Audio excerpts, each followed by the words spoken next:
Hi everyone, I'm Avery Stewart and today I'm gonna help you make Scrivener themes. Stay up. I posted one of my custom themes on Instagram the other day and got quite a few questions, so I'm just gonna walk you through the process real quick.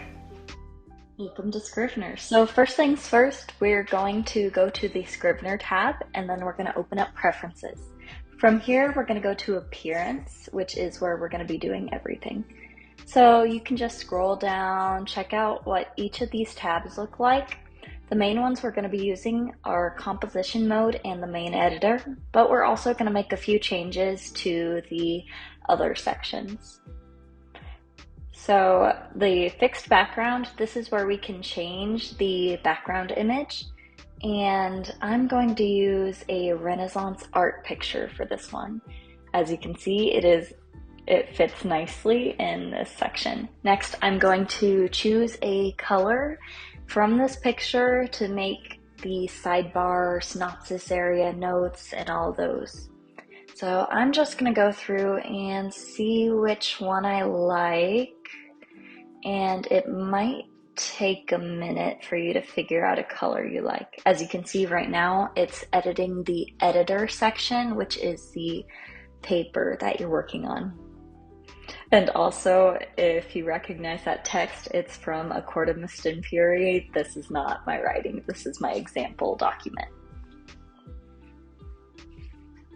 Okay, I'm not finding a color yet that I like, but that's closer. Let's see. I want something warmer, so yeah, I'll go down here. And I think that's perfect, okay? So now I'm gonna copy that color code and we're gonna be pasting that a lot, so don't copy anything else for the time being. First, we're gonna go to Binder and we're going to click on the background.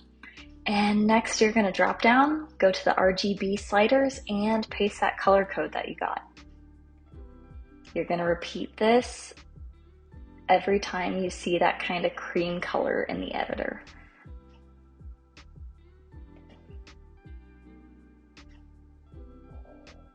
And if there's a bunch of random like purple or blue colors, just leave those be, because usually if you highlight something or if you're doing revisions and you don't really want to mess with those.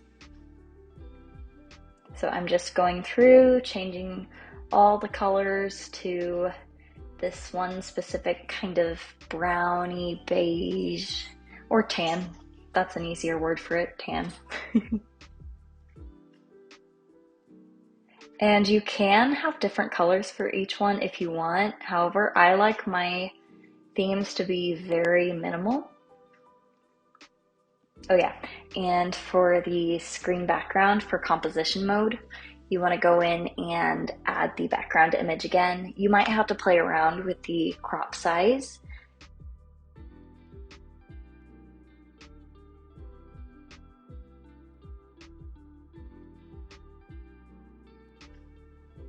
Okay, so now we're gonna change the background of the corkboard. You can change it to just look like the corkboard, or you can also have that custom image if you like, which I always like having custom images. I think they look cool.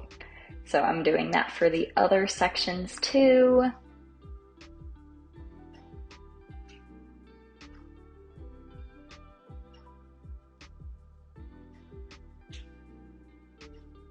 And it's being a little finicky with me.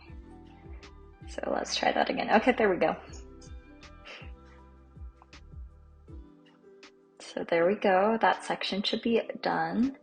Now we're gonna go down to full screen. There's nothing to do. Index cards. Now you'll get to see firsthand how it changes colors. So copy and paste again, and you'll get to see that that changes the index card section, which I love doing that. You can also, like I said before, change different colors, but I don't really like it. So once I'm done changing this one, I'm gonna go back and change it.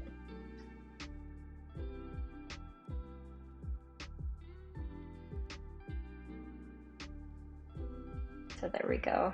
Yeah, you see how it looks very uniform and nice. However, you just do whatever preference you like. So I'm gonna go through and change the rest of the colors that I want. A lot of these tabs I hardly ever use, so sometimes I don't even bother changing them. However, I'm going to be using this specific theme on my Etsy shop, so that will be available for a couple of dollars if you're not wanting to edit your own themes. So now we're going to go in and change fonts. And I like using Cinzel, and especially Cinzel Decorative. So you can just go in and change that. As you can see on the sidebar, it changed to some gorgeous font. And you can also change the row spacing. I like everything to be a little compact. And you can also change if those were bold or not. I usually like to leave them.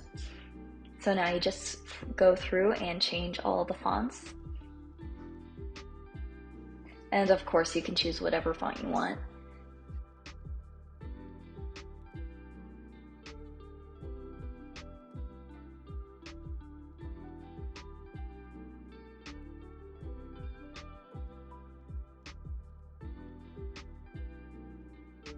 And actually I'm gonna go back and change it to Times New Roman because I'm old school. I like using Times New Roman. It looks very, I don't know, official, but it still has a little bit of a flair. I'm kind of a font nerd. So back to Cinzel Decorative for all the main fonts. It's a pretty easy to read font, but it has a little bit of flair. I like it. So back to changing it to Times New Roman. A lot of people don't like Times New Roman because it reminds them of writing papers in high school or college, but I personally love it.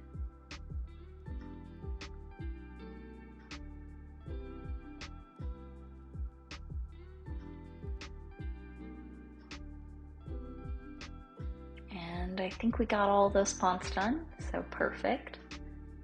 So exit out, take a look at your theme, make sure everything's right, the images are in place, back to composition mode, everything looks fine.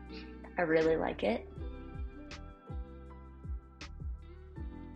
Now to save your theme, you go back to the Appearance tab, hit where it says Manage, and then you go down to Save Theme. And from here you get to name your theme whatever you want. I'm gonna go ahead and call it Renaissance Art. Once you've named it, you hit OK, and from there you go up to the Scrivener tab again, up in the top menu, and then you go down like you would go to any theme, and your theme should appear there. So that's pretty much it. If you have any questions, be sure to let me know in the comments below, and I'll try to get back with you. If you like this video, please give me a thumbs up, and if you want to see more like this in the future, subscribe and hit the bell so you'll be notified about future videos. Thanks!